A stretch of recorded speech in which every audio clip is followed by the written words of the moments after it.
se han puesto como más en boga por las redes sociales y por todo lo que ha sucedido en la ciudad, la inseguridad, etcétera. Me gustaría saber qué tan reciente o cómo entra esta película en el contexto que estamos viviendo hoy en día. Y la segunda, ¿qué opinas acerca del recorte a presupuesto cultura, donde se ha visto afectada la academia y muchas áreas de cine por decisiones gubernamentales? Gracias. Es un tema largo, ¿no? Definitivamente todo lo que tiene que ver con los lugares a los que queremos llegar con la película, ¿no? Haciendo un poquito de arqueología nada más, o sea, la película lo que trata es una pérdida de la inocencia, donde estos chicos están navegando narrativas impuestas, narrativas ya colocadas, heredadas de alguna manera. ¿Cuáles son? Pues una de ellas es, hay que salir de aquí, ¿no? Aquí es el lugar donde no hay que vivir, hay que escapar. ¿Y cuál es el boleto? El dinero, ¿no? ¿Y qué nos va a dar ese dinero? Bueno, pues justamente secuestrar a alguien. Esa narrativa, que ahora nos parece tan normal y tan aceptada, es más, la reconocemos, no estamos contando una historia de ciencia ficción en ese sentido. Es verdad que antes esa narrativa no estaba tan colocada. Es decir, hemos llegado a un momento trágico en donde es plausible secuestrar a alguien para obtener dinero. Bueno, lo peor de todo es, un niño puede secuestrar a un niño, ¿no? Eso es lo que queríamos enfrentarnos en la película, ¿no? De alguna manera.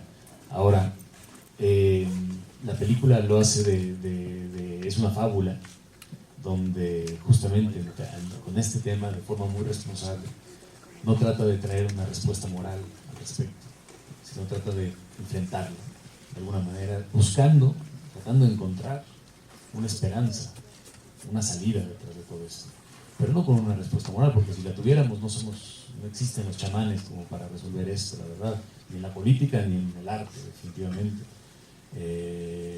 Nuestra obligación o nuestra responsabilidad es colocarnos frente a esto que estamos viviendo en un momento en el que vivimos de suma emergencia, por muchas razones, por las deudas que tenemos ya como sociedad, por las deudas que tenemos como humanidad, con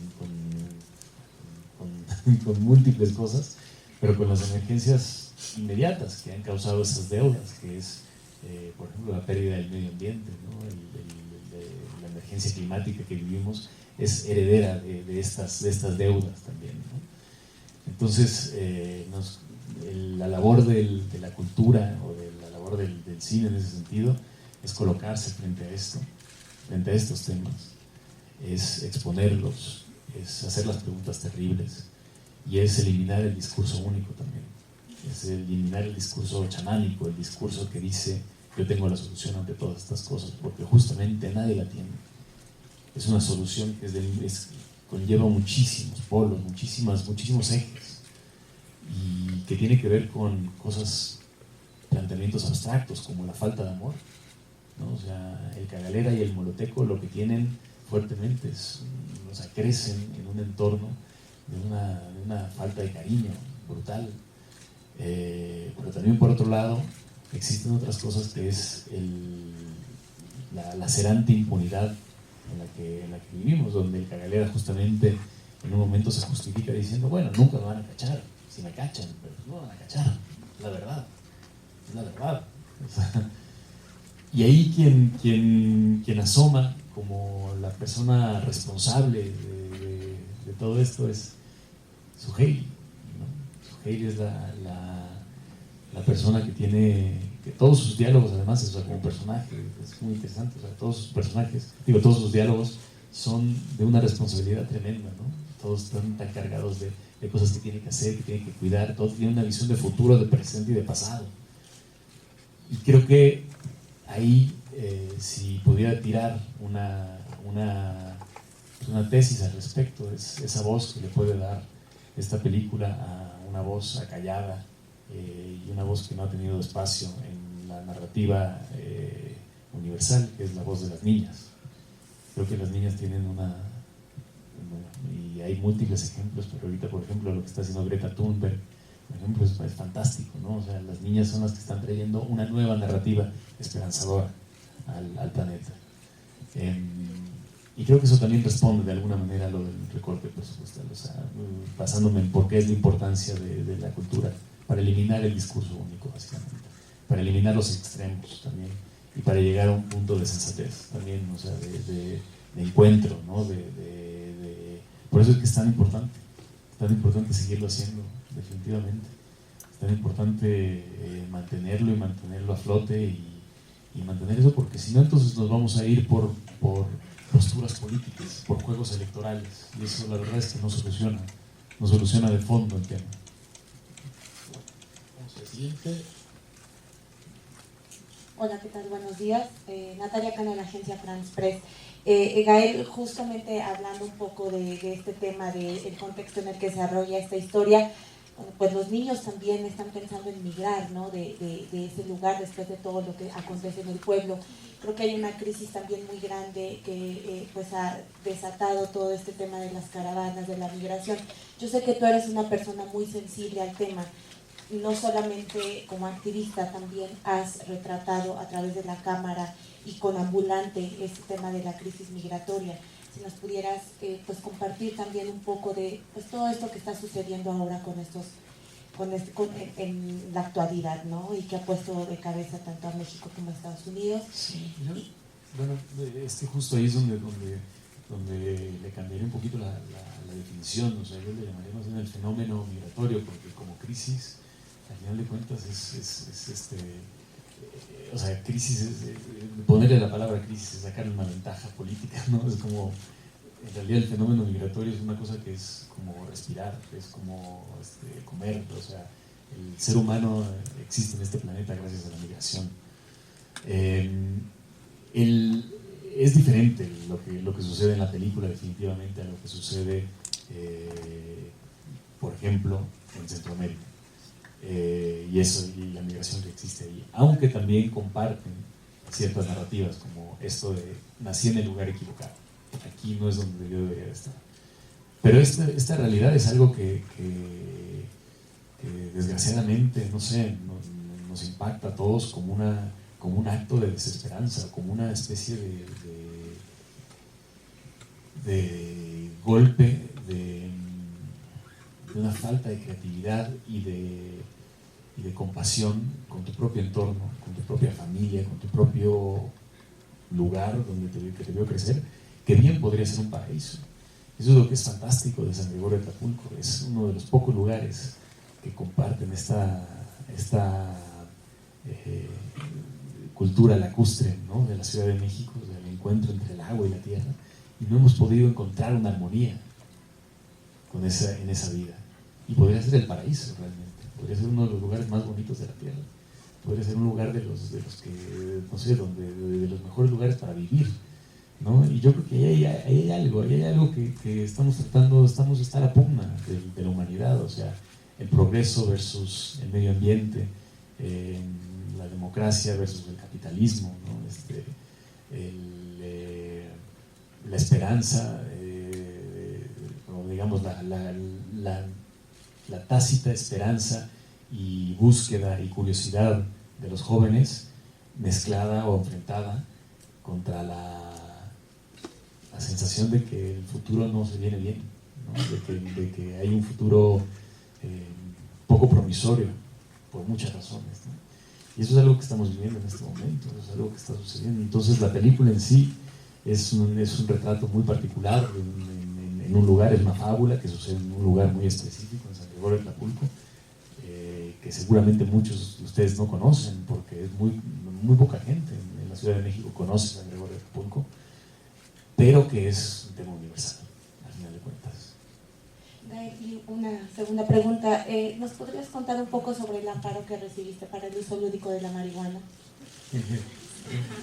Y bueno, ya hay jurisprudencia, entonces todos pueden agarrar un amparo al respecto.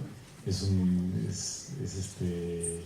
trabajo legua y hielo, pero al final de cuentas creo que todos estamos de acuerdo en que es una de las formas de cómo cómo paliar esta emergencia, ¿no? De cómo erradicar la violencia que genera la prohibición de las drogas, y en específico de la marihuana, definitivamente. Creo que ya estamos lo suficientemente maduros y lo suficientemente independientes e inteligentes y sensatos, y también, o sea, llegamos a un lugar, a un punto de acuerdo en donde entendemos que mucho del prohibicionismo, de esta actividad, de esta política prohibicionista de las drogas, ha generado el sentido opuesto a mejorar la salud, a mejorar el entorno, a mejorar digamos, el marco civil en el que vivimos, en el que habitamos. Ha generado muchísima violencia. La marihuana en sí no ha matado a nadie, a nadie. La prohibición de la marihuana sí ha matado a muchísimas personas y ha destruido a muchísimas familias. Entonces, de ahí viene esto, y en algún momento podría hablar muchísimo más al respecto, pero de ahí viene la necesidad de hacer eso. Y los invito a que todos agarren su amparo también. Vamos a las... amparo para consumo en sí, o para demostrar, que se necesita hacer esto. Sí. El amparo es para la cosa específica, ¿no? O sea, para yo como posible consumidor estoy ejerciendo mi libertad de decir, me puedo amparar al respecto, como para que, si yo no afecto a terceros, yo puedo consumirla, puedo crecerla. Y de hecho, como les confieso, ni me gusta, ¿eh? O sea, no me pega bien. Vamos a la siguiente pregunta. Hola, Gael, buen día. Acá arriba. Hidalgo Neira, de Reporte Índigo. 3 preguntas rápido. La violencia en México cada vez es más normalizada, como bien lo mencionaste, como bien se sabe, y el cine nacional es un constante reflejo e impulsor de esto. Además, estas producciones pues, se presumen en festivales internacionales. La pregunta en sí es, habiendo tantas maneras de hacer ficción, ¿por qué se vuelve y se busca esta constante exaltación a la violencia en México? Esa es la primera. La película recibió un estímulo fiscal, entonces, por favor, ¿nos puedes especificar el presupuesto de la película? Y por último, rápido, el actor Alejandro de la Rosa es el carnicero, ¿cierto? Bueno, este actor en el 2017 fue señalado por la actriz Andrea Ortega Lee por hostigamiento sexual. ¿Estabas consciente de esto y qué tienes que decir al respecto? Gracias. Son varias cosas. La primera... la película, estoy en desacuerdo, no es una exaltación a la violencia. Estoy utilizando tus palabras, ¿no? O sea, tú dices que es una película que es una exaltación a la violencia. No, siento que no lo es. No es, al contrario. Creo que es, o sea, de forma muy responsable. O sea, una exaltación de la violencia debería invitar a la violencia, debería invitar a que esto suceda, y todo lo contrario. Lo que vemos en la película son las consecuencias graves que suceden, las consecuencias, digamos, terribles que suceden con las acciones de estos personajes, con las decisiones que ellos toman. Entonces, en ese sentido, es mucho menos, digamos, más bien es más complejo de lo que siento que lo describes como una exaltación de la violencia. Y si generalizas esta película con todas las demás, pues entonces ya no hablamos en generalizaciones, y entonces ya perdemos el foco. Por lo que estamos aquí, estamos hablando de esta película en particular. El presupuesto, todo está además ¿cómo se llama? La parte de transparencia, la ley de transparencia. Sí, pero todo lo puedes consultar. O sea, está publicado, exacto. Gracias. Todo está publicado, entonces ahí puedes checarlo también, porque eso está ahí a la vista de todos. Y justamente te invitaría a que lo cheques, porque no tengo el número exacto en mi mente en este momento, así, entonces, pero todo está ahí, obviamente, ¿no? Y no sabía esto que estás diciendo.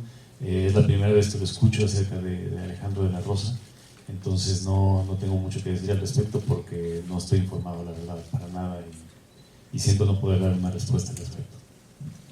Vamos a la siguiente pregunta. Buenas tardes, Carla Rodríguez de Televisión Educativa. 3 preguntas. La primera, esta película definitivamente creo que lo que logra es hacernos reflexionar inevitablemente. Y hay una escena que justo nos hace pensar sobre nuestra reacción. ¿Y tú qué opinas de que cuando la chica regresa de haber sido atacada y está toda choqueada y dice, todo fueron las pesadillas? Nos reímos, pero es una cosa como bien tremenda, ¿no? Reírse de su respuesta cuando estamos viendo sus circunstancias, su situación. ¿Tú qué piensas de que la película provoque esa reacción cada vez que sea proyectada aquí en las salas de nuestro país? Una segunda pregunta sería, ¿crees que la historia de los chicuarotes hubiera cambiado si en la comunidad hubiera una casa de cultura, un deportivo, una escuela? ¿Pudo haber cambiado la historia? Y una última, porque sería para los chicos. La película tiene eso, que esa es la parte aventurada, como la parte aventurada de la película, ¿no? De alguna manera, esta cosa multitonal. O sea, es a final de cuentas una tragedia fuertísima lo que está pasando en la película, pero está llena de comedia, llena de algo, y esa mezcla la hace el contexto, los actores, el guión de Augusto Mendoza, las situaciones, porque si uno se aparta un poquito puede resultar muy ridículo también, o sea, y uno se ríe de lo ridículo que puede resultar el drama mundano que vivimos, ¿no? Incluso la tragedia puede resultar ridícula desde si uno se aparta, ¿no? Fuera de toda percepción ética y moral, también puede resultar así como casi, o sea, no nos reímos porque es un gran chiste, sino simplemente por lo ridículo del asunto, ¿no? De alguna manera. Y esa era parte de la aventura que queríamos contar, o sea, de hacia dónde queríamos dirigirnos con la película, ¿no? San Gregorio de Atlapulco, hay una casa de la cultura que de hecho nos albergó como para maquillaje y vestuario, con los talleres, exacto, nos ayudaron bastante. No es es una fábula, no es una historia real, no es que esto esté sucediendo en San Gregorio de Atlapulco, para nada, ¿no? Y hay una casa de la cultura, hay una comunidad muy fuerte, hay una sociedad, digamos, muchos tipos de actividades laborales también, mucha comunión. Los chicos de los talleres con los que hicimos ahí para todo el casting, que Gabriel fue parte de ellos, se volvieron todos muy amigos, ¿no? Todos participaron bastante, participaron en la película, algunos como actores, algunos no como actores, algunos en otras actividades dentro de la película, en el departamento de producción, de dirección, de arte, de demás. Y muchos de ellos ya se dedican al cine también. Obviamente, los ejercicios culturales es de lo mejor que puede suceder, así como los deportivos, ¿no? Es lo mejor que puede suceder para generar otras perspectivas y más libertad dentro de una comunidad.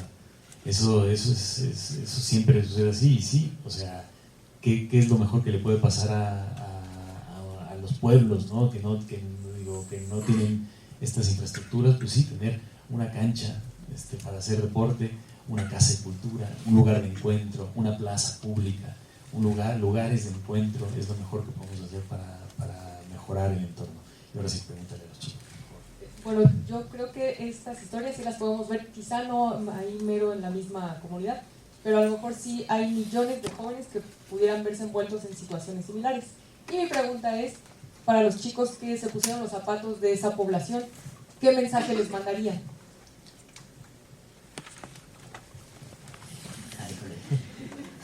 Yo quería pensar primero las ideas. Bueno, pues primero estar en los zapatos de Moloteco fue para mí una felicidad muy grande, pero a la vez una tristeza, porque bueno, varios niños pues no tienen papás, ¿no? Y viven solos o a veces reclutados en internados.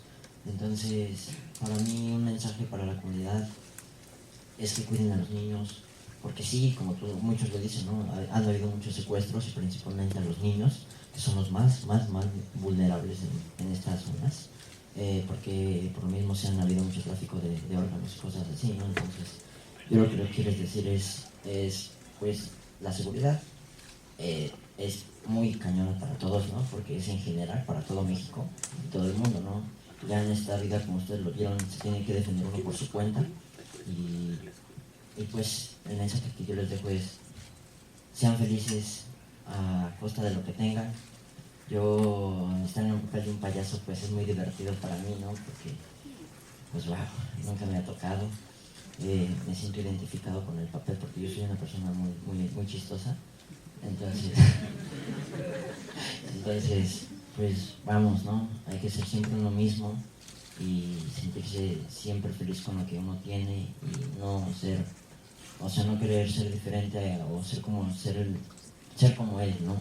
Ser siempre sentirse capaz de ser, o hacer lo que uno puede hacer, vamos, o sea, ser tú mismo, vamos, no para no dar muchas vueltas, ser tú mismo, echarle ganas a la vida. ¿Ya? Ok. Creo que todo viene de la educación en casa. Pues la siguiente responsabilidad es la educación en escuelas y todo eso, pues creo que si se fortalece tanto la educación en casa como la educación pública, no sé, escuelas, prepas, todo eso, creo que eso ayudaría bastante. Entonces, aparte de que te ayuda a ser una persona, sea lo que sea que tú quieras hacer, para lograrlo hay que estudiar mucho. Entonces, eso es lo que yo creo que nos hace falta, reforzar la educación en todos los sentidos. Bueno, una de las cosas más complicadas, personalmente hablando, de ponerme en los pies del cagalera, en los zapatos del cagalera, fue entender por qué hacía todo lo que hacía y empatizar con él. Porque sé que desde el minuto 3 de la película puedes odiarlo, ¿por qué hace todo lo que hace? Entonces, de las cosas más complicadas para mí era empatizar con él para justificarlo de alguna manera y entenderlo, pues sí, porque el entorno lo hizo así. Entonces creo que mi mensaje sería invitar a todos los de San Gregorio, de la Ciudad de México, de cualquier parte del mundo, a eso, a practicar la empatía, porque creo que es la única manera en la que podríamos mejorar como sociedad o como humanos. Incluso, como dice Gael, estos puntos de encuentro, lugares culturales, deportivamente hablando también, pues sería chido que la gente se juntara más en esos lugares.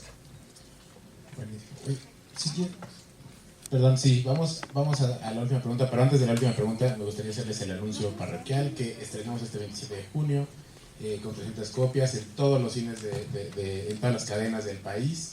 Entonces agradecemos muchísimo su apoyo. Vamos a estar mañana en Guadalajara y vamos a estar por todos lados haciendo promoción, así que agradecemos muchísimo su apoyo. Y ahora sí vamos a la última pregunta. Acá arriba. Acá arriba, buenas tardes. Jonathan Álvarez de Univisión. Y Gael, nada más buenas tardes.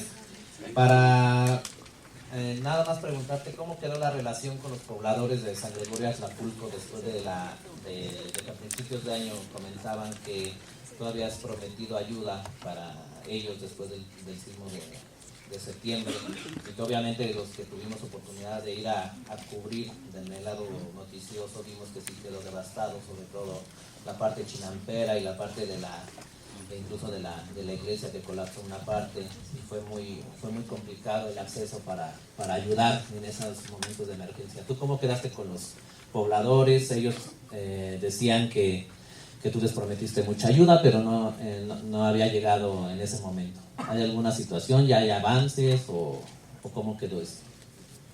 No, bueno, o sea, ellos decían, más bien, ¿quiénes son ellos? Los pobladores de San Gregorio. No, pero básicamente el señor Galicia. El señor Galicia, presidente del patronato de la feria, es el que señala que habías prometido. Eso tiene más sentido. Eso tiene más sentido en vez de ellos. Apoyo. Vamos a ver. Él se quejaba que lo quería. Ok, ¿puedo responderla? ¿Va? Nosotros cuando empezamos a hacer la película, nosotros junto con las diferentes autoridades que existen en el pueblo, que son autoridades de distintos estilos, ¿no? O sea, son el comité de ferias, varias otras organizaciones, con los chicos que trabajan ahí, con los que trabajaron en la película. Con ellos hablamos acerca de cómo podemos hacerle para ayudar, de qué forma podemos ayudar. Definitivamente haciendo la película ahí, consumiendo los productos locales, dando mucho empleo allí, es una derrama económica impresionante. O sea, de verdad, es bastante fuerte. También participamos en otras actividades y muchos de ellos participaron dentro de la película junto con nosotros. O sea, ahí es donde se arma todo un proceso más elaborado, pues, de comunidad, donde nosotros, al igual que muchas personas de fuera de San Gregorio, ayudaron trayendo víveres, trayendo diferentes cosas, pero en realidad lo que se necesitaba era reactivar la economía.